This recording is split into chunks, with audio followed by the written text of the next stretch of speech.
હવે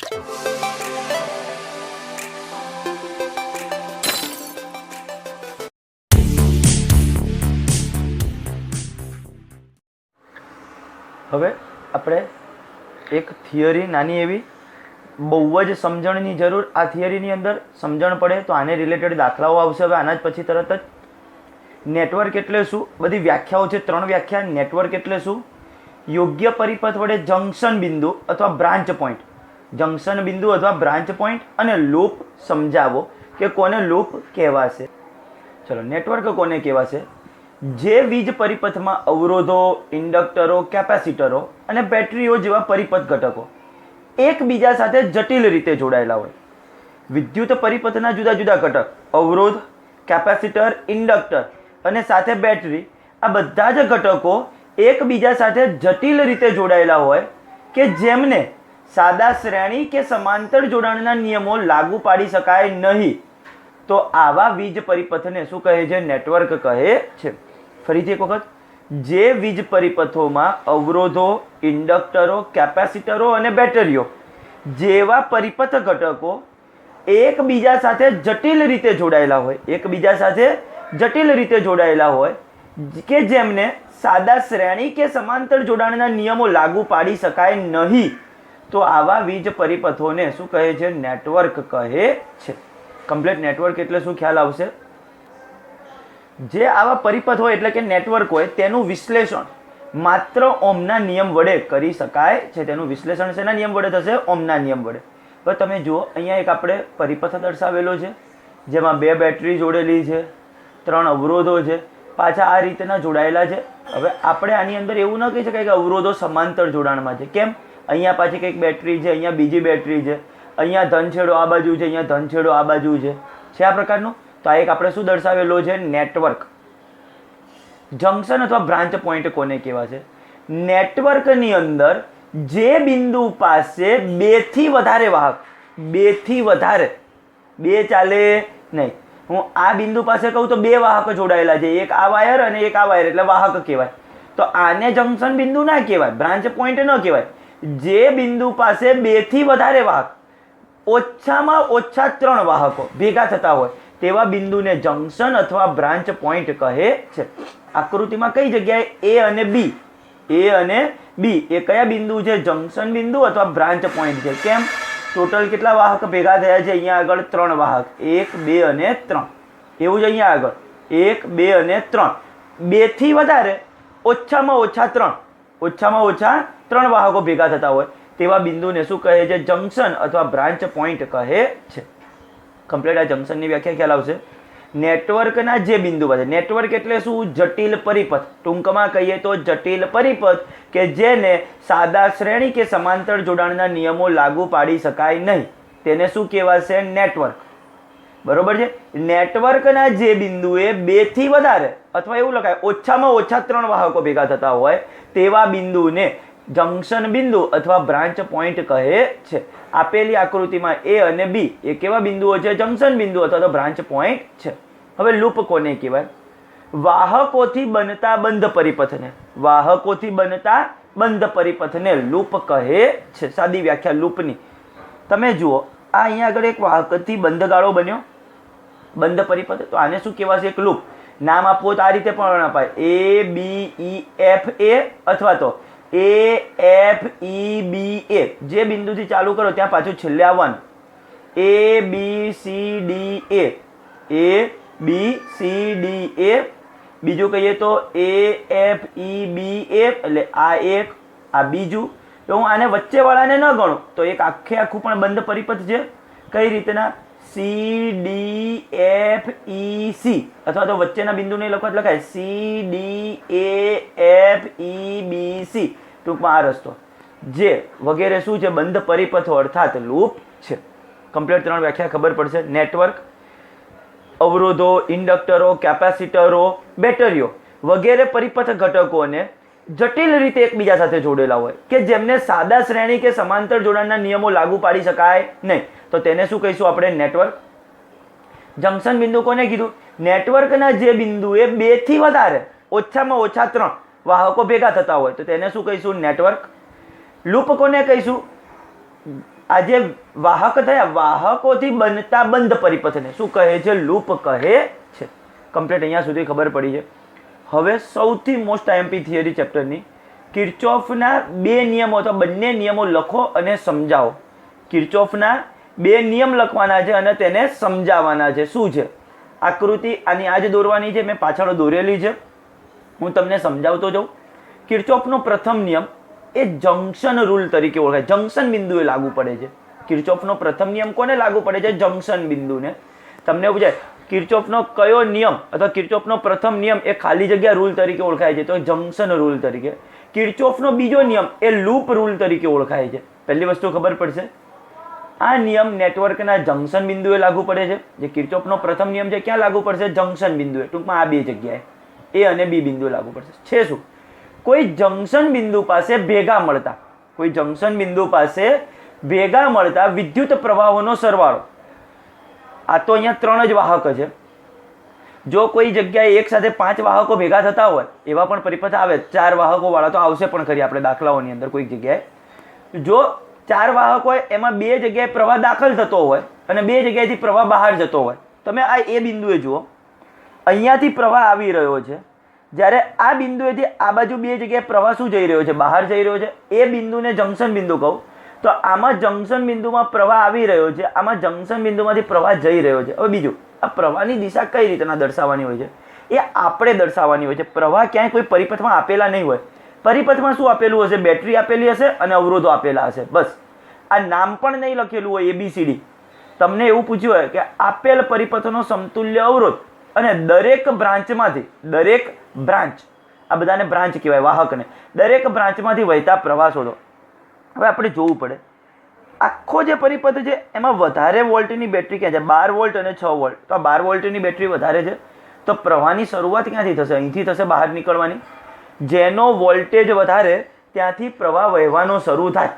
2 બેટરી હોય તો, એક જ બેટરી હોય તો ત્યાંથી જે ધન ધ્રુવ હોય ત્યાંથી પ્રવાહ વહેવાનો શરૂ થાય. અહીંથી પ્રવાહ વહેવાનો શરૂ થયો, I જેટલો પ્રવાહ આવ્યો એને I નામ આપ્યું. પણ અહીંયા આગળ આવતા એને 2 રસ્તા મળ્યા. તો આ જે પ્રવાહ હતો એ 2 રસ્તામાં વહેંચાઈ જાય. કેમ? હવે અહીંયા ને અહીંયા સમાંતર જોડાણ જેવું થયું. 2 રસ્તા આવ્યા અહીંયા આગળ, અહીંયા પહોંચતા એ બિંદુ, એટલે પ્રવાહ બદલાઈ ગયો. અહીંયાથી ધારો કે I1 ગયો, અહીંયાથી I2 ગયો. અહીંયાથી જે I2 ગયો એનો એ જ પ્રવાહ અહીંથી વહેશે. હવે કમ્પ્લીટ ખ્યાલ આવે છે? આ જે I2 છે એ જ પ્રવાહ ખરેખર આ બેટરીમાંથી પસાર થાય છે, એવું ગણાય. કારણ કે આ ધન છેડો છે, આ ઋણ છેડો છે, તો પ્રવાહ તો હંમેશા ધનથી જ આમ જાય. એટલે ટૂંકમાં આ I2 પ્રવાહ અહીંથી આમ ગયો, અહીંયા I2 આવ્યો, અહીંયાથી I1 આવી જ રહ્યો છે. I1 અને I2 અહીંયા પાછા બી બિંદુએ ભેગા થયા. હવે I1 અને I2 પાછા ભેગા થઈ જાય કેટલો થઈ જાય? I જેટલો પ્રવાહ અહીંથી વહેશે, પાછો અહીંયા ધન છેડામાંથી I આવી ગયો. કમ્પ્લીટ ખબર પડી છે? આ તો ખાલી મેં તમને એક સમજણ આપી. હવે પહેલા કિર્ચોફનો પ્રથમ નિયમ શું?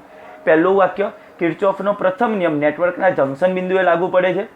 કોઈ જંક્શન બિંદુ પાસે ભેગા મળતા વિદ્યુત પ્રવાહોનો સરવાળો. અહીંયા આગળ તો એક જ પ્રવાહ આવી રહ્યો છે. ભેગા મળતા વિદ્યુત પ્રવાહોનો સરવાળો જંક્શનથી દૂર જતા વિદ્યુત પ્રવાહોના સરવાળા જેટલો હોય છે. ટૂંકમાં અહીંયા તો એક જ પ્રવાહ આવે છે, તો આ I એ શેના બરાબર થશે? I1 વત્તા I2 બરાબર થશે. કોઈ જંક્શન બિંદુએ ભેગા મળતા વિદ્યુત પ્રવાહોનો સરવાળો જંક્શનથી દૂર જતા વિદ્યુત પ્રવાહોના સરવાળા જેટલો હોય છે. કમ્પ્લીટ ખ્યાલ આવશે? આ નિયમને વિદ્યુતભાર સંરક્ષણના નિયમ પરથી મેળવી શકાય છે. આ જે નિયમ છે એને વિદ્યુતભાર સંરક્ષણના નિયમ પરથી મેળવી શકાય છે. સ્થિર વિદ્યુત પ્રવાહના કિસ્સામાં, સ્થિર વિદ્યુત પ્રવાહના કિસ્સામાં વાહકના કોઈ પણ બિંદુએ વિદ્યુતભાર જમા થતો નથી. જો વિદ્યુત પ્રવાહ વહેતો હોય તો કોઈ બિંદુએ વિદ્યુતભાર જમા થતો નથી કે નાશ થતો નથી. આથી જંક્શન પાસે આવતો કુલ પ્રવાહ એ જંક્શનથી દૂર જતા કુલ પ્રવાહ બરાબર હોય છે. જંક્શન પાસે આવતો કુલ પ્રવાહ એ જંક્શનથી દૂર જતા કુલ પ્રવાહ બરાબર હોય છે. એની એ જ આકૃતિ. જંક્શન બિંદુ A અને B માટે, જંક્શન બિંદુ A અને B માટે આવતો પ્રવાહ કેટલો છે? I. જતો પ્રવાહ કેટલો છે? I1 અને I2. તો એના સરવાળા બરાબર હોય છે, એટલે I બરાબર I1 વત્તા I2. કમ્પ્લીટ ખબર પડશે અહીંયા સુધી? કિર્ચોફનો પ્રથમ નિયમ જંક્શન બિંદુએ લાગુ પડે છે. જંક્શન બિંદુ પાસે ભેગા મળતા વિદ્યુત પ્રવાહોનો સરવાળો એ જંક્શનથી દૂર જતા વિદ્યુત પ્રવાહોના સરવાળા બરાબર હોય છે. આ તો અહીંયા જંક્શનમાં 3 જ વાહક છે, એટલે કોઈ એક જ પ્રવાહ આવી રહ્યો છે. ધારો કે 4 વાહક એવા હોય કે જેમાં I1 અને I2 અંદર આવે છે અને I3 અને I4 બહાર જાય છે, તો શું થાય? I1 વત્તા I2 બરાબર I3 વત્તા I4. કમ્પ્લીટ ખબર પડી છે? આ થિયરી થઈ. કિર્ચોફનો બીજો નિયમ, લૂપ રૂલ શું છે? અવરોધો અને વિદ્યુત કોષો ધરાવતા વિદ્યુત પરિપથના કોઈ પણ બંધ માર્ગ પર, અવરોધ અને વિદ્યુત કોષો ધરાવતા વિદ્યુત પરિપથના કોઈ પણ બંધ માર્ગ એટલે કે કોઈ પણ લૂપ, બંધ માર્ગ એટલે શું? લૂપ પર વિદ્યુત સ્થિતિમાનના ફેરફારોનો બૈજિક સરવાળો, વિદ્યુત સ્થિતિમાનના ફેરફારોનો બૈજિક સરવાળો કેવો હોય છે? શૂન્ય હોય છે. વાક્યને ગોખવાનું છે, સમજણ તમને અહીંયા મળશે એની. આ વાક્યને ગોખવાનું છે. અવરોધો અને વિદ્યુત કોષ ધરાવતા વિદ્યુત પરિપથના કોઈ પણ બંધ માર્ગ, કોઈ પણ લૂપ પર, અહીંયા બંધ માર્ગની જગ્યાએ લૂપ શબ્દનો પણ ઉપયોગ કરી શકાય, કોઈ પણ બંધ માર્ગ પર વિદ્યુત સ્થિતિમાનના ફેરફારોનો બૈજિક સરવાળો, વિદ્યુત સ્થિતિમાનના ફેરફારોનો બૈજિક સરવાળો શૂન્ય હોય છે. આ નિયમની સાબિતી ઉર્જા સંરક્ષણના નિયમ અને વિદ્યુત સ્થિતિમાનની એક મૂલ્યતા, આ નિયમની સાબિતી ઉર્જા સંરક્ષણના નિયમ અને વિદ્યુત સ્થિતિમાનની એક મૂલ્યતા પરથી મળે છે. વિદ્યુત સ્થિતિમાન પસંદ કરેલ બિંદુના સ્થાન પર આધારિત છે. વિદ્યુત સ્થિતિમાન એ પસંદ કરેલ બિંદુના સ્થાન પર આધારિત છે. તેથી કોઈ બિંદુથી શરૂ કરી, હું ધારો કે આ બિંદુથી શરૂ કરું, કોઈ એક બિંદુથી શરૂ કરી ફરીથી પાછા તે બિંદુએ આવીએ તો વિદ્યુત સ્થિતિમાનનો કુલ ફેરફાર કેવો થાય છે? શૂન્ય મળે. હું આ બિંદુએથી શરૂ કરું, હવે આ બિંદુએ અહીંયા કંઈ વિદ્યુત સ્થિતિમાન દર્શાવેલું નથી અત્યારે ધારો કે, અને ફરીથી હું અહીંયાથી પાછો આવીને પાછો અહીંયા આવું છેલ્લે આ બિંદુએ, તો કુલ બૈજિક સરવાળો કેવો થશે? વિદ્યુત સ્થિતિમાનના ફેરફારોનો 0. ચલો કઈ રીતે હવે સમજીએ આપણે.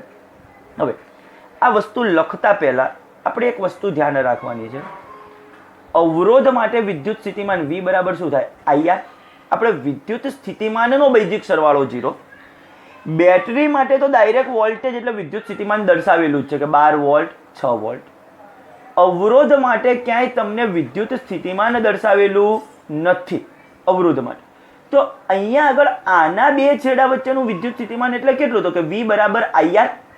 IR એટલે 10I1. આના માટે કેટલું કહેવાય? 10I1. આના માટે કેટલું કહેવાય? 5I. કેમ? આમાંથી પ્રવાહ કેટલો પસાર થાય છે? I. આમાંથી કેટલો પ્રવાહ પસાર થાય છે? I2. તો 20I2. ખ્યાલ આવે છે મેં શું કીધું આની અંદર? ફરીથી સમજો હું શું કહેવા માંગુ છું. અવરોધ માટે વિદ્યુત સ્થિતિમાન V બરાબર કેટલું થાય? IR. IR. V બરાબર IR એટલે આના માટે કહીએ તો 10I1, આના માટે કહીએ તો કેટલો થશે? 5I. કેમ? આમાંથી પ્રવાહ I પસાર થાય છે, આમાંથી પ્રવાહ I2 પસાર થાય છે, તો 20I2. હવે યાદ શું રાખવાનું છે? હું હમણાં લખેલી આપીશ તમને એક જગ્યાએ. યાદ એટલું રાખવાનું છે, જો તમે પ્રવાહની દિશામાં જાઓ, પ્રવાહની દિશામાં, તો વિદ્યુત સ્થિતિમાનમાં ઘટાડો થાય. અવરોધમાંથી પ્રવાહની દિશામાં જાઓ તો વિદ્યુત સ્થિતિમાનમાં ઘટાડો. અવરોધમાં પ્રવાહ તમારી સામે આવતો હોય, પ્રવાહ તમારી શું આવતો હોય? સામે આવતો હોય, તો વિદ્યુત સ્થિતિમાનમાં શું થાય? વધારો. ચલો હજી આ રીતે ખબર પડતી નથી. હું તમને હવે ચોપડાની અંદર એક જગ્યાએ દોરીને સમજાવું કે શું કહેવા માંગુ છું. આ વસ્તુ ધારો કે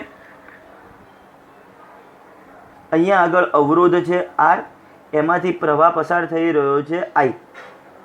બરોબર છે? આ બિંદુને નામ આપું AB. કમ્પ્લીટ ખબર પડી? હું AB.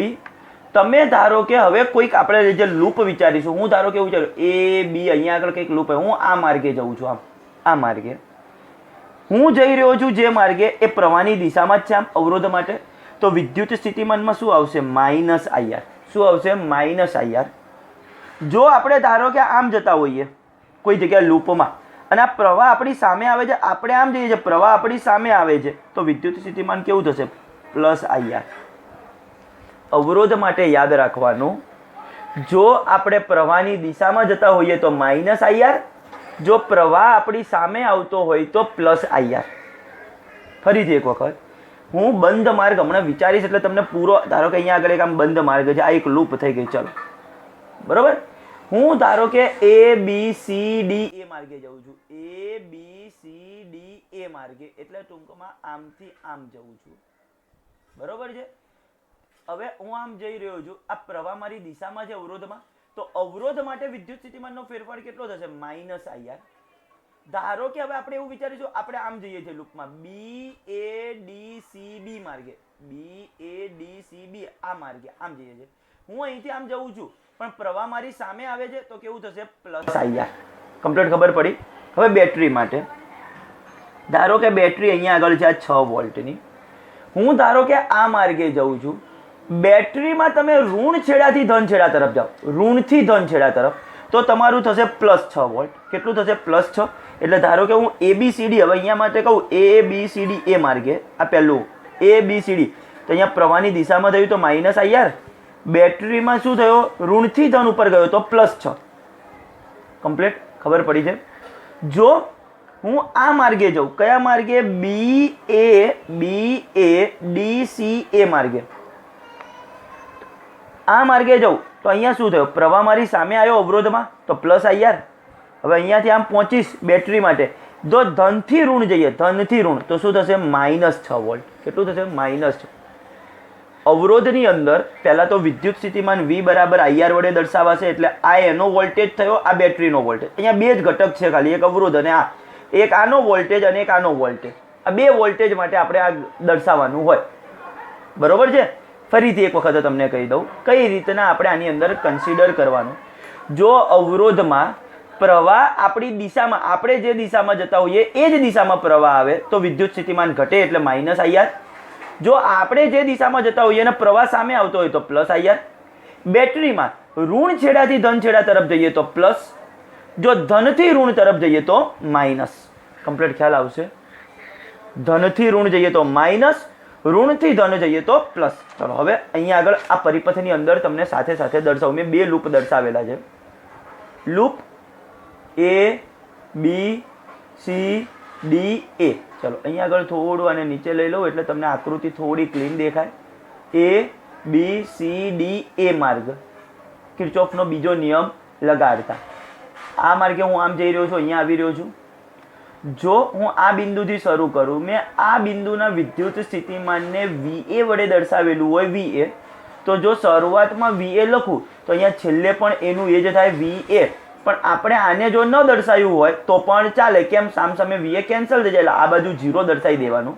ચલો હવે હું અહીંથી આમ જઈ રહ્યો છું, આ અવરોધમાં હું આમ જઈ રહ્યો છું, મારી દિશા, મારા જવાનો માર્ગ આમ છે, પ્રવાહની દિશા પણ આમ છે. તો અવરોધમાં જો પ્રવાહની દિશા અને આપણી જવાની દિશા સરખી હોય તો માઇનસ થાય, એટલે -10I1, -10I1 આ અવરોધ માટે.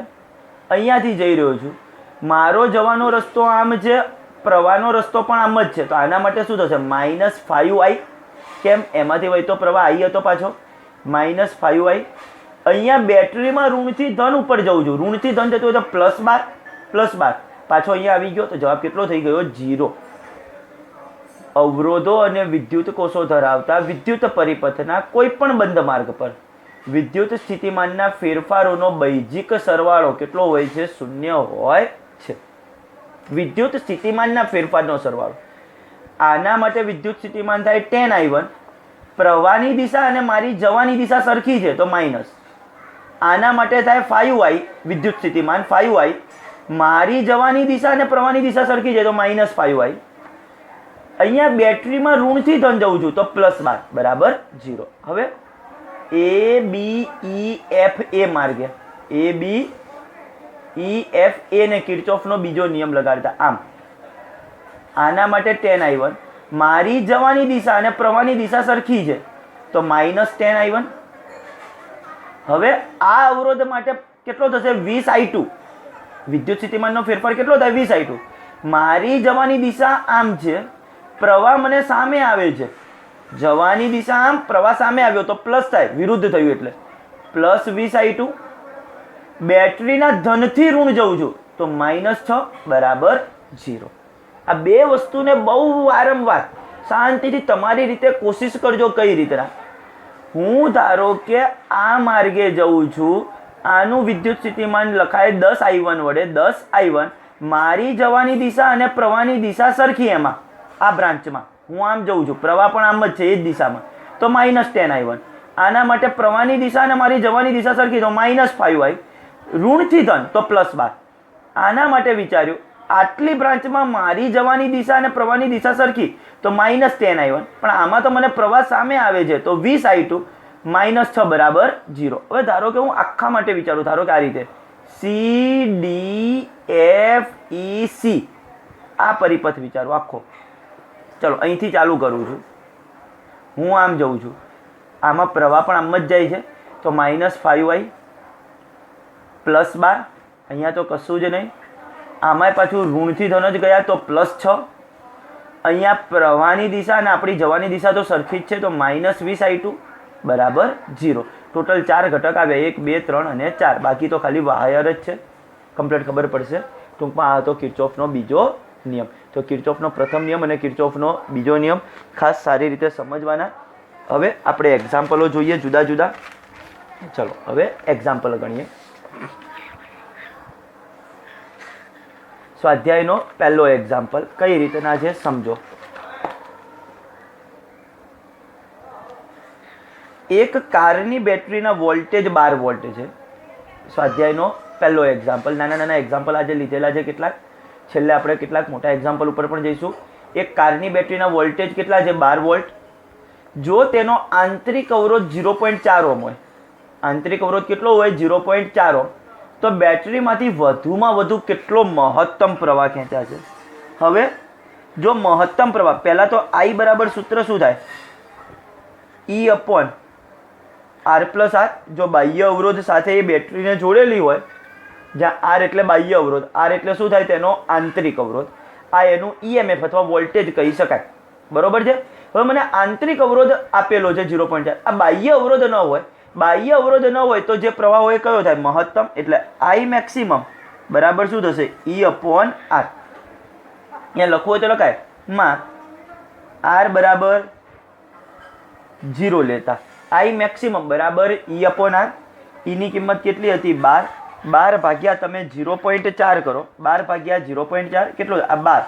0.4 એટલે 4/10, એ 10 ઉપર ગયા, 4 તરી 12, 3 ગુણ્યા 10 30 એમ્પિયર. તો મહત્તમ પ્રવાહ કેટલો થશે? 30 એમ્પિયર. કમ્પ્લીટ ખબર પડી છે એક્ઝામ્પલમાં. ફરીથી એક વખત બેટરી આપેલી હોય, આંતરિક અવરોધ આપેલો હોય, આપણે થિયરી શીખ્યા હતા વિદ્યુત કોષનો EMF અને આંતરિક અવરોધ સમજાવો. એ આંતરિક અવરોધ વખતે છેલ્લે પ્રવાહનું સૂત્ર આવ્યું હતું I બરાબર E/R+R, જ્યાં કેપિટલ R એટલે શું હતો? તેનો બાહ્ય અવરોધ, અને R એટલે શું હતો? આંતરિક અવરોધ. જો આ બાહ્ય અવરોધ 0 લઈએ તો જ આ વેલ્યુ સૌથી નાનામાં નાની થાય, અને આ વેલ્યુ નાનામાં નાની થાય તો આનું મૂલ્ય વધારેમાં વધારે થાય એટલે મહત્તમ થાય. બરોબર છે.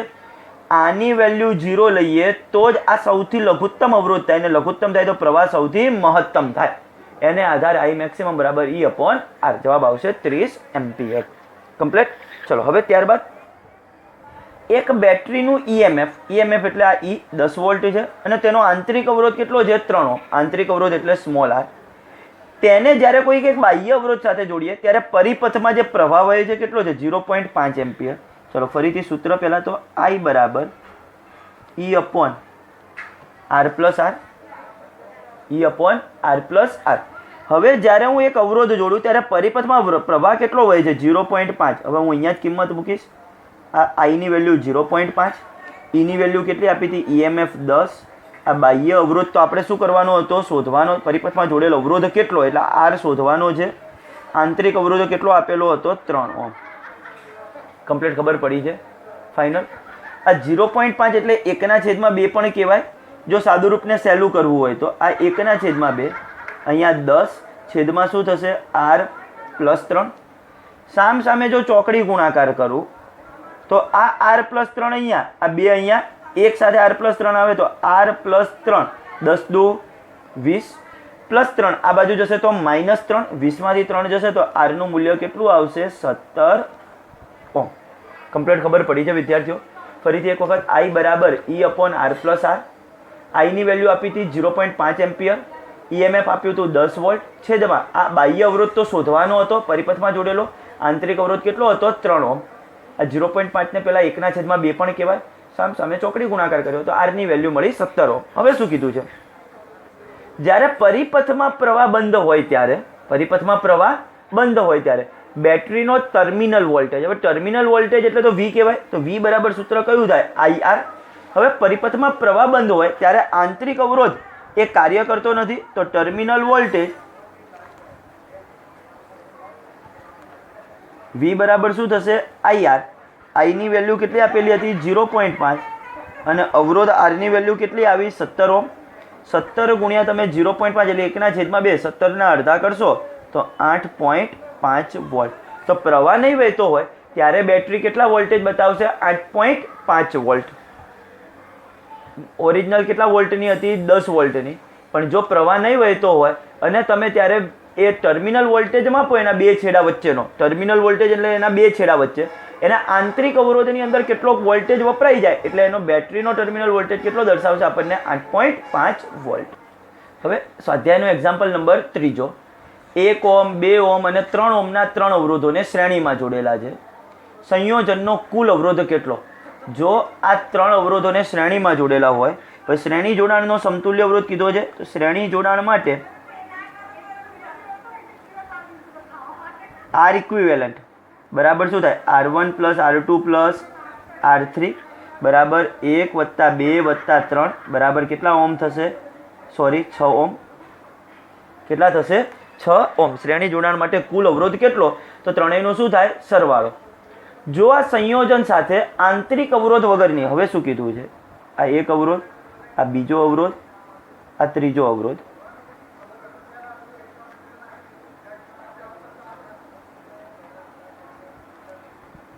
એક ઓહ્મ, 2 ઓહ્મ, 3 ઓહ્મ. હવે એની સાથે શું કરેલી હોય? 12 વોલ્ટની બેટરી જોડી દઈએ. આંતરિક અવરોધ તો છે નહીં, તો EMF એ જેનો વોલ્ટેજ થઈ ગયો. બેટરી જોડીએ તો અવરોધના બે છેડા વચ્ચેનો વોલ્ટેજ ડ્રોપ કેટલો? તો દરેક અવરોધના બે છેડા વચ્ચેનો મારે શું શોધવો છે? Voltage drop. હવે આના બે છેડા વચ્ચેનો વોલ્ટેજ ડ્રોપ એટલે V બરાબર IR.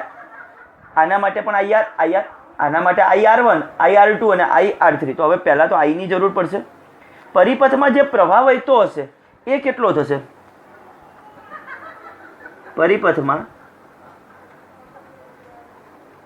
વહેતો પ્રવાહ I બરાબર V/R, V બરાબર IR. તો I બરાબર શું થશે? V/R. પણ R તરીકે કેવો લેવો પડે? R equivalent. V ની વેલ્યુ થશે 12, R ઇક્વિવેલન્ટની વેલ્યુ 6. એટલે પરિપથમાંથી વહેતો પ્રવાહ કેટલો મળશે? પહેલા તો 2 એમ્પિયર. હવે દરેક અવરોધ માટે આપણે કહીએ તો પહેલા માટે કહીએ દરેક અવરોધના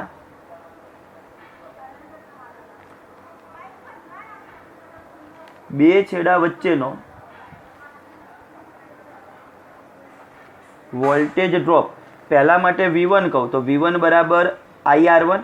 I ની વેલ્યુ 2, R1 ની વેલ્યુ 1 એટલે જવાબ આવશે 2 વોલ્ટ. V2 બરાબર IR2, 2 ગુણ્યા 2 કેટલું થશે? 4 વોલ્ટ. અને V3 બરાબર IR3, 2 ગુણ્યા 3 બરાબર 6 વોલ્ટ. ફરીથી એક વખત. પહેલો તો પૂછ્યું છે કે શ્રેણી જોડાણનો સમતુલ્ય અવરોધ, કુલ અવરોધ. શ્રેણી જોડાણ માટે અવરોધમાં તો સરવાળો થાય R1 + R2 + R3 એટલે કેટલો મળી ગયો? 6 ઓહ્મ મળ્યો.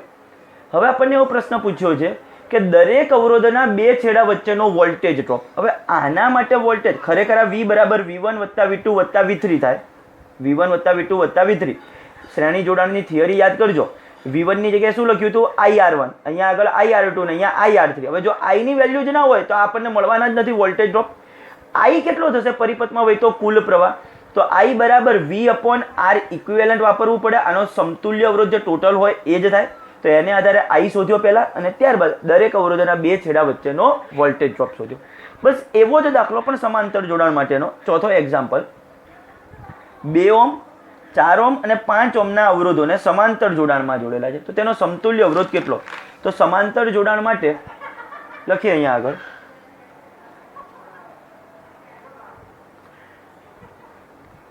સમાંતર જોડાણ માટે 1/R ઇક્વિવેલન્ટ બરાબર 1/R1 + 1/R2 + 1/R3. 1/2, 4 અને 5 ઓહ્મ હતા. 1/2 + 1/4 + 1/5. ટોટલ લસા કેટલો આવશે? 5 ચોક 20 લસા આવશે અહીંયા આગળ. આ ટોટલ લસા 20. આને 10 વડે ગુણવા પડે એટલે ઉપર 10 આવે. આને 5 વડે ગુણવા પડે એટલે ઉપર 5. અને આને કેટલા વડે? 4 વડે એટલે ઉપર 4. ટોટલ ઉપર કેટલા થયા 19/20. આ તો શેના બરાબર થયું 1/R ઇક્વિવેલન્ટ. મારે તો સમતુલ્ય અવરોધ એટલે કે આર ઇક્વિવેલન્ટ શોધવાનો હતો. તો કેટલો થશે 20/19. એનો શું કરી નાખ્યો વ્યસ્ત. તો 20/19 ઓહ્મ. આ આપણને શું મળી ગયો સમતુલ્ય અવરોધ સમાંતર જોડાણ માટે. પહેલો પ્રશ્ન પૂરો થયો. હવે એમાં બીજો પ્રશ્ન શું છે એ સમજો. જો આ સંયોજનને 20 વોલ્ટ EMF વાળી બેટરી સાથે જોડીએ. હવે આપણને આંતરિક અવરોધની વાત નથી આપી, તો આંતરિક અવરોધ કેટલો લઈ લેવાનો 0. 20 વોલ્ટ EMF વાળી બેટરી સાથે જોડીએ તો દરેક અવરોધમાંથી પસાર થતો પ્રવાહ શોધો અને બેટરીમાંથી ખેંચાતો કુલ પ્રવાહ શોધો. હવે શું કીધું છે, આ આખો જે સંયોજન છે 3 અવરોધ 1 2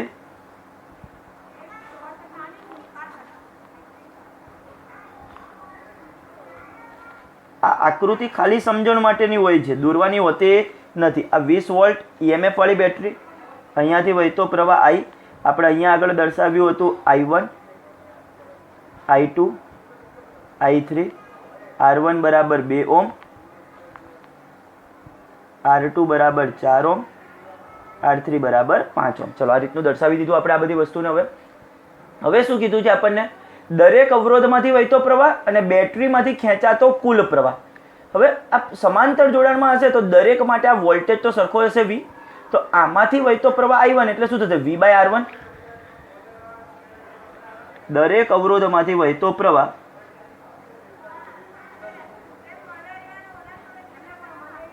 વહેતા પ્રવાહ I1 બરાબર શું થશે V/R1.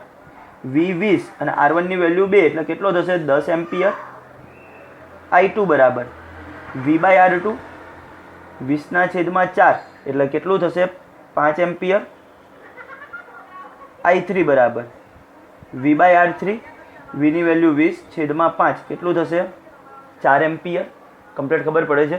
જો કુલ પ્રવાહ શોધવો હોય તો I બરાબર I1 વત્તા I2 વત્તા I3 પણ કરી શકાય. અથવા હવે જો I વાપરવો હોય, આપણે ગયામાં શોધ્યું હતું V/R ઇક્વિવેલન્ટ કરીને શ્રેણી જોડાણમાં પણ, તો આમાં પણ એ જ થશે V/R ઇક્વિવેલન્ટ કરો તો એ જ જવાબ થશે કે કુલ પ્રવાહ બેટરીમાંથી ખેંચાતો કુલ પ્રવાહ I બરાબર V/R ઇક્વિવેલન્ટ. V ની વેલ્યુ કેટલી છે 20. R ઇક્વિવેલન્ટની વેલ્યુ જોશો તો 20/19 એટલે છેદનો છેદ 19 અંશમાં આ 20 ઉડી ગયા તો પણ જવાબ કેટલો મળ્યો 19 એમ્પિયર. જો તમે અહીંયા આગળ I બરાબર I1 વત્તા I2 વત્તા I3 કરો તો પણ કેટલો થાય, આ ત્રણનો સરવાળો 19 એમ્પિયર. કમ્પ્લીટ ખબર પડી છે આ એક્ઝામ્પલની અંદર. સમાંતર જોડાણ માટે 1/R ઇક્વિવેલન્ટ બરાબર 1/R1 plus 1/R2 plus 1/R3 એ રીતે સાદુરૂપ આપ્યું એટલે 19/20. પણ છેલ્લે વ્યસ્ત કરવું પડે એટલે 20/19. હવે જો સમાંતર જોડાણ તમે આ રીતની આકૃતિ દોરો તો સમાંતર જોડાણમાં વોલ્ટેજ તો દરેક માટે આટલો જ હોવાનો છે અને અવરોધ દરેકના અલગ અલગ છે. તો દરેકમાંથી વહેતા પ્રવાહ પહેલા મળી જાય આની અંદર. ત્યારબાદ કુલ પ્રવાહ I બરાબર V/R ઇક્વિવેલન્ટ સૂત્ર પણ વાપરી શકો અથવા I બરાબર I1 વત્તા I2 વત્તા I3 કરો તો પણ જવાબ તમને મળે 19 એમ્પિયર. કમ્પ્લીટ વિદ્યાર્થીઓ. હવે આ એક્ઝામ્પલ સમજતા પહેલા હું તમને, આપણે કેપેસિટરમાં તો આવું જોયેલું હતું શ્રેણીમાં, હવે અહીંયા સમાંતરમાં જોઈ લઈએ. ધારો કે બે અવરોધ R1 અને R2 જો સમાંતરમાં જોડેલા હોય તો એમનો સમતુલ્ય અવરોધ કહીએ. ધારો કે 1/R equivalent 1/R1 plus 1/R2. જો હું અહીંયા R1 R2 લસા લઉં, R1 R2 અહીંયા સરવાળામાં આવે, R1 અહીંયા આવે એટલે ઉપર શું થાય R1 વત્તા R2 થાય. 1/R ઇક્વિવેલન્ટ બરાબર 1/R1 plus 1/R2. R1 R2 લસા લો તો અહીંયા R2 આવશે, અહીંયા R1 આવશે આ રીતે, એટલે R1 વત્તા જ R2 કહેવાય. છેલ્લે વ્યસ્ત કરીએ તો R ઇક્વિવેલન્ટ બરાબર શું થાય R1 R2 upon R1 plus R2. ટૂંકમાં જો બે અવરોધ સમાંતરમાં જોડેલા હોય તો સમતુલ્ય અવરોધ આ રીતે પણ શોધાય. 3 માટે આવું કોઈ સૂત્ર નથી. 3 માટે 2 હોય તો આ રીતે શોધી શકાય ટૂંકમાં R1 R2 upon R1 plus R2.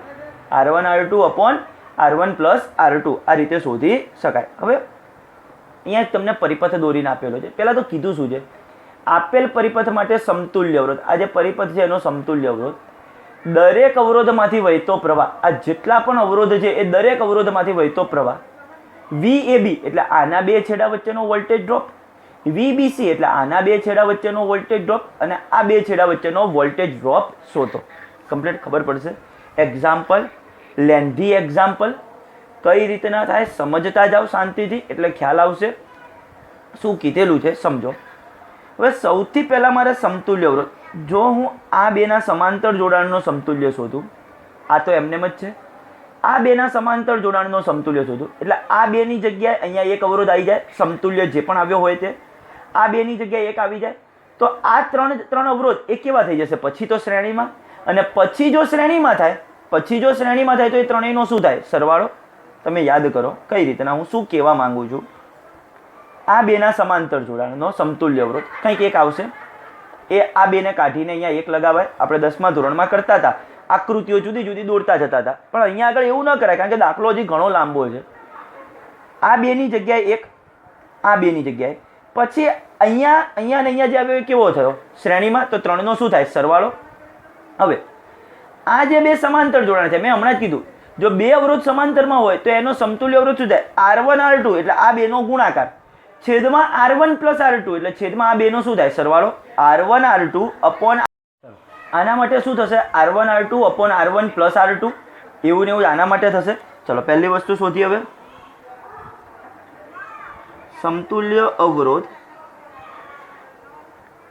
R બરાબર, સમતુલ્ય અવરોધ R બરાબર, અથવા તો R ઇક્વિવેલન્ટ જે પણ લખો તે ચાલે. R1 R2 એટલે શું થશે 4 × 4 છેદમાં 4 + 4 વત્તા 1. કેમ આ તો પછી શ્રેણીમાં આવ્યું. આના માટે પાછું શું થશે 12 × 6 અપોન 12 + 6, ડાયરેક્ટ જ આ રીતે લખાશે. સમતુલ્ય અવરોધ R બરાબર, અથવા તમારે અહીંયા આગળ R બરાબર લખો તો RAB + RBC + RCD. RAB ની જગ્યાએ પાછું આવી રીતના લખવાનું, પછી એક સ્ટેપ હજી વધારે. બાકી આ જ રીતે લખો તો પણ ચાલે, બહુ જ લેન્ધી એક્ઝામ્પલ છે. હવે શું થશે ચોખ્ખું 16, 16ના છેદમાં કેટલા થયા અહીંયા આગળ 8, 16ના છેદમાં કેટલા થશે આ રહ્યા 8. તમે 16ના છેદમાં 8 એટલે 2 વત્તા 1, 12 6 72, 72ના છેદમાં કેટલા થયા 18, એટલે 18 ચોક 72, એટલે આનો સમતુલ્ય અવરોધ કેટલો થઈ ગયો 4. એટલે ટોટલ સમતુલ્ય અવરોધ R બરાબર કેટલો થયો 7 ઓહ્મ. કમ્પ્લીટ ખબર પડી છે. પહેલી વસ્તુ શોધી નાખી, સમતુલ્ય અવરોધ R બરાબર કેટલો થશે 7 ઓહ્મ. આ પહેલો ભાગ થયો. હવે બીજા ભાગમાં એવું કીધું છે દરેક અવરોધમાંથી વહેતો પ્રવાહ. હવે દરેક અવરોધમાંથી જે વહેતો પ્રવાહ શોધવો છે તો એના માટે પહેલાં તો બેટરીમાંથી કેટલો પ્રવાહ મળે છે એ શોધવો પડશે, તો જ આપણને દરેક અવરોધમાંથી વહેતો પ્રવાહ પાછો ખબર પડશે. તો બેટરીમાંથી મળતો પ્રવાહ I. હવે અહીંયા આગળ આ 1 ઓહ્મ છે, આ 1 ઓહ્મ એટલે શું છે, આ બેટરીનો આંતરિક અવરોધ દર્શાવેલો છે. બેટરીનો આંતરિક અવરોધ આને ધ્યાનમાં લેવો પડે. તો ટૂંકમાં શું થશે I બરાબર, બેટરીમાંથી મળતો પ્રવાહ I બરાબર E/R. આનો સમતુલ્ય અવરોધ R વત્તા R. ચલો લખીએ એ સ્ટેપ. બેટરીમાંથી મળતો પ્રવાહ I બરાબર E/R + R. હવે E ની વેલ્યુ આપેલી હતી 16 વોલ્ટ, R ની વેલ્યુ આપણને મળી 7 અને આંતરિક અવરોધ આપેલો હતો 1, એટલે 16ના છેદમાં 8 કરશો તો જવાબ કેટલો થશે 2 એમ્પિયર. ટૂંકમાં અહીંયાથી હવે શું થાય છે તો કે 2 એમ્પિયર પ્રવાહ પસાર થાય છે. કમ્પ્લીટ અહીંયા સુધીનો ભાગ. આને I વડે દર્શાવીએ તો I બરાબર જવાબ આવ્યો 2 એમ્પિયર.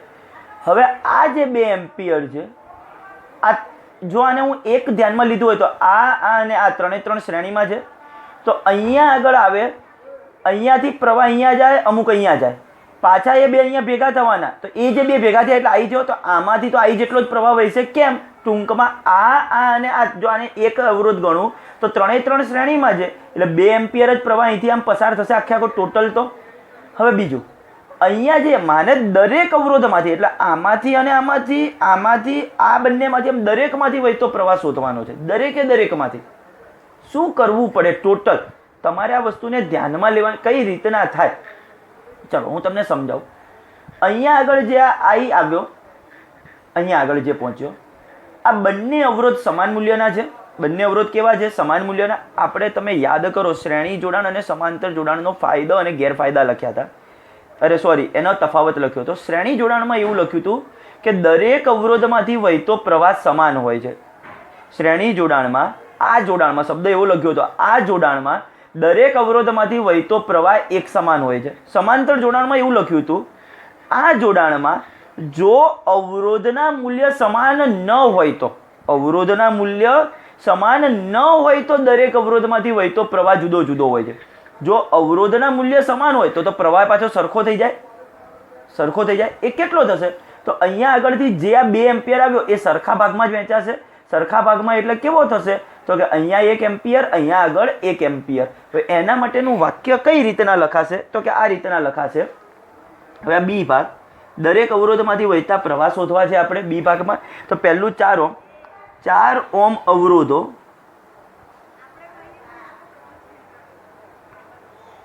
સમાંતરમાં સમાન મૂલ્યના હોવાથી બંનેમાંથી વહેતો પ્રવાહ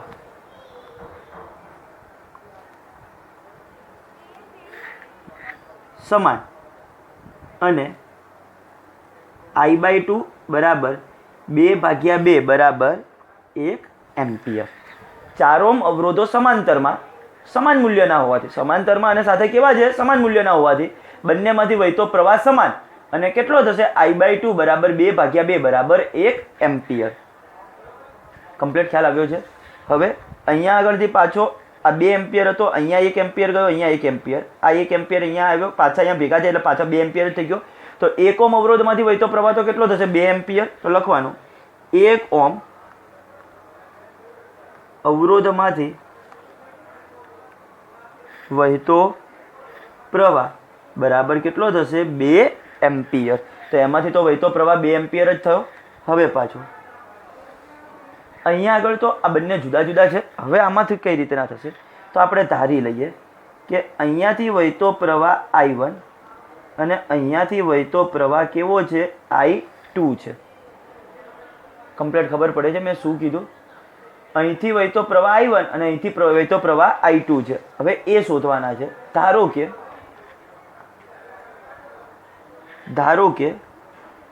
12 ઓહ્મ અવરોધમાંથી I1 અને 6 ઓહ્મ અવરોધમાંથી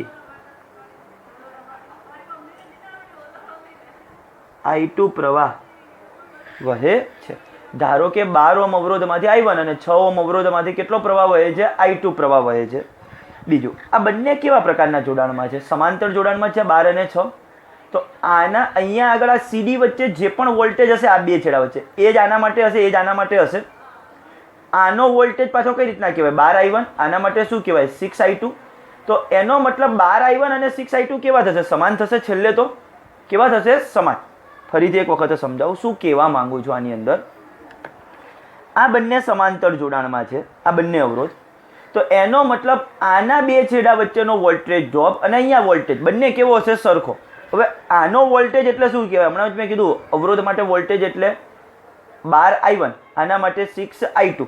એ બંનેની વેલ્યુ કેવી થતી હશે? સરખી થતી હશે. અહીંયા લખીએ વહે છે. સમાંતર, તેઓ સમાંતરમાં હોવાથી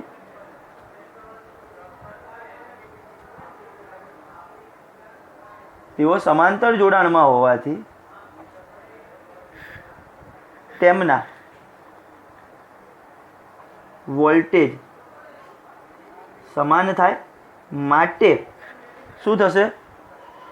I1 R1 બરાબર I2 R2. આને R1 કીધું, આને R2 કહી દીધું. હવે પાછું કમ્પ્લીટ ખ્યાલ આવ્યો છે. ચાલો હવે આપણે એનું સાદુરૂપ આપીએ. I1 એટલે કેટલા છે અહીંયા શોધવાના? R1 એટલે 12, એટલે આને 12I1 લખાશે. આના માટે શું લખાશે? આને 6I2. 12I1 બરાબર 6I2. કમ્પ્લીટ ખબર પડી છે. અહીંયા આગળ આ 6 ગુણાકાર સામે જાય તો ભાગાકાર. તો હું આ રીતે લખી શકું 12I1 ભાગ્યા 6 બરાબર I2. માટે I2 બરાબર કેટલું મળ્યું મને? 2I1. મેં I1 અને I2 વચ્ચેનો સંબંધ મેળવી લીધો. I1 અને I2 વચ્ચેનો શું મેળવી લીધો? સંબંધ મેળવી લીધો કે I2 બરાબર થશે 2I1. ટૂંકમાં અહીંયાથી જે પ્રવાહ વહેશે એ આના કરતાં કેવો હશે? ડબલ. ખ્યાલ આવ્યો છે અહીંયા સુધી? હવે અહીંયા આગળ આ I1 અને I2 નો સરવાળો તો પાછો I એટલે કે 2 એમ્પિયર બરાબર જ હતો. પાછો કેટલો હતો?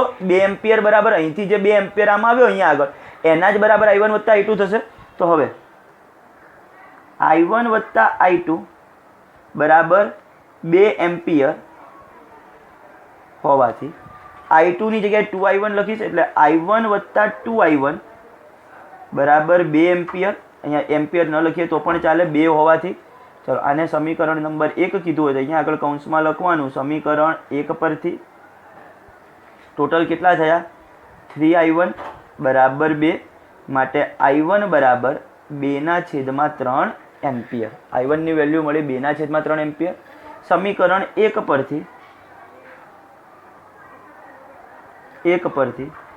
i2 બરાબર 2i1 2 ગુણ્યા 2/3 બરાબર 4/3 એમ્પિયર.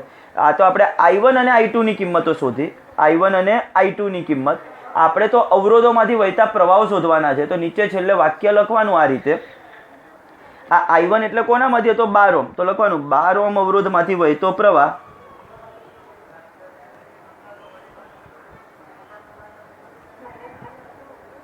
પ્રવાહ બરાબર કેટલો થશે 2/3 એમ્પિયર. 6 ઓહ્મ અવરોધમાંથી વહેતો પ્રવાહ કેટલો થશે 4/3 એમ્પિયર. આટલા થયા આપણા જવાબ. આ દરેક અવરોધમાંથી જે વહેતા પ્રવાહ શોધવાના કીધા હતા એ આપણે જવાબ શોધ્યા. આ વચ્ચે એક લાંબી પ્રોસેસ આવી. ફરીથી એક વખત પહેલાં તો સમતુલ્ય અવરોધ મેં તમને સમજાવ્યું કઈ રીતના થયું. આ બે સમાંતર કાઢી નાખું તો એની જગ્યાએ એક અવરોધ મુકાય, આ એક અને આ એક થઈ જાય. ત્રણેયનો શું થાય શ્રેણી થવાથી સરવાળો થાય, એટલે આ 1 2 અને 3 સરવાળો થયો. પણ સાથે આ બે સમાંતરમાં હતા તો એના માટે શું થાય r1 r2 upon r1 plus r2. એવું ને એવું આના માટે r1 r2 upon r1 plus r2. તો એ રીતે થઈને ટોટલ કેટલું થયું 7 ઓહ્મ. કમ્પ્લીટ ખબર પડી અહીંયા સુધી. હવે મને દરેક અવરોધમાંથી વહેતો પ્રવાહ કીધો હતો, તો સૌથી પહેલાં તો બેટરીમાંથી વહેતો પ્રવાહ શોધવો પડે. I બરાબર E upon r plus r 2 ampere. આ જે 2 એમ્પિયર આવ્યો અહીંયા આ બંને સમાંતરમાં છે, એટલે પહેલાં તો આ 2 એમ્પિયર બે ભાગમાં વહેંચાશે. પરંતુ આ બંને અવરોધો સમાન મૂલ્યના અને સમાંતરમાં હોવાથી જે બે ભાગ થશે એ કેવા થશે સરખા. એટલે કેટલા I/2 2/2 બરાબર 1 એમ્પિયર. કમ્પ્લીટ એ વાક્ય લખ્યું. એ 2 એમ્પિયર અહીંયા આગળ આવ્યો એટલે આમાંથી વહેતો પ્રવાહ તો 2 એમ્પિયર થયો. અહીંયા જે 2 એમ્પિયર આવ્યો એ હવે સરખા ભાગમાં નહીં વહેંચાય. તો મેં ધારી લીધું કે આમાંથી i1 અને આમાંથી i2 પ્રવાહ પસાર થાય છે, તથા બંને સમાંતરમાં હોવાથી બંને માટે v કેવો થશે સમાન. v સમાન એટલે આનો વોલ્ટેજ થાય 12 i1 r1, આના માટે થાય i2 r2. એ સરખું થયું. r1 અને r2 ની કિંમત મૂકી એટલે ટૂંકમાં આપણને i2 અને i1 વચ્ચેનો સંબંધ મળ્યો. હવે બીજું આ જે 2 એમ્પિયર આવ્યો એ જ આ બંને બરાબર છે, સરવાળા બરાબર. એટલે i1 વત્તા i2 બરાબર 2 હોવાથી એમાં અહીંયા આગળ i2 ની કિંમત મૂકી એટલે i1 અને i2 ની આપણને શું મળી કિંમત. એટલે ટૂંકમાં બે અવરોધમાંથી વહેતો પ્રવાહ મળી ગયો. કમ્પ્લીટ અહીંયા સુધીનો ભાગ દરેકને. હવે શું પૂછ્યો છે આ પ્રશ્નમાં VAB એટલે આના બે છેડા વચ્ચેનો વોલ્ટેજ ડ્રોપ. બીજે વોલ્ટેજ શોધવો છે એ કઈ રીતે ના મળશે વોલ્ટેજ ડ્રોપ. ટોટલ પ્રવાહ તો અહીંયા જે પણ જો આને R ઇક્વિવેલન્ટ એક જ અવરોધ કીધો હોય, R ઇક્વિવેલન્ટ આનો સમતુલ્ય અવરોધ કેટલો હતો 2 ઓહ્મ. આ બેને કાઢી નાખ્યા હોય, અહીંયા એક અવરોધ મૂક્યો હોય 2 ઓહ્મનો, આ બેની જગ્યાએ એમાંથી પ્રવાહ 2 એમ્પિયર પ્રવાહ થવાનો હતો. તો આના માટે શું લખાય I/RAB. ચલો કઈ રીતના લખાશે હું તમને સાથે સાથે હવે સમજાવતો જાઉં. હવે એ ત્રીજો ભાગ જે છે હું અહીંયા નીચે જ સમજાવી દઉં છું, એટલે શું આકૃતિ આપણી જોડે ઉપર રહે એ રીતે તમારે વાંચો. તમને હજી જે પેમ્પલેટની ઝેરોક્સ આપીશું એની અંદર એ રીતે હશે. ચલો લખીએ હવે VAB C ભાગ. VAB બરાબર શું થાય I/RAB. I ની વેલ્યુ 2, RAB એટલે એનો સમતુલ્ય અવરોધ કેટલો છે પાછો 2, એટલે કેટલો થશે 4 વોલ્ટ. VBC એમાંથી તો 2 એમ્પિયર જ પ્રવાહ પસાર થવાનો છે, એટલે ટૂંકમાં શું લખાશે પહેલાં તો I/RBC. I ની વેલ્યુ 2, RABC ની વેલ્યુ 1 એટલે total 2 volt. VCD I/RCD. V બરાબર IR. I ની વેલ્યુ 2, પણ આના માટે જો એક જ અવરોધ વાપર્યો હોય તો કેટલા ઓહ્મનો હતો 4 ઓહ્મ, એટલે ટોટલ કેટલું થશે 8 વોલ્ટ. તો આપણને શું મળી ગયું ત્રણેય અવરોધ માટે બે છેડા વચ્ચેના વોલ્ટેજ ડ્રોપ. આ રીતે લખાશે. કમ્પ્લીટ દરેક વિદ્યાર્થીને ખ્યાલ આવ્યો છે કઈ રીતના આ એક્ઝામ્પલ થયો. એક લાંબો એવો એક્ઝામ્પલ 4 માર્ક્સની અંદર પૂછાઈ શકે તે પ્રકારનો. કમ્પ્લીટ આજના લેક્ચરમાં અહીંયા સુધી રહેવા દઈએ. નેક્સ્ટમાં હજી કેટલાક એક્ઝામ્પલો ચાલશે, હજી 2 લેક્ચર સુધી, અને ત્યારબાદ પાછી કેટલીક થિયરીઓ, અને હવે મેક્સિમમ 4 થી 5 લેક્ચરનું કામ બાકી રહ્યું છે ચેપ્ટરમાં.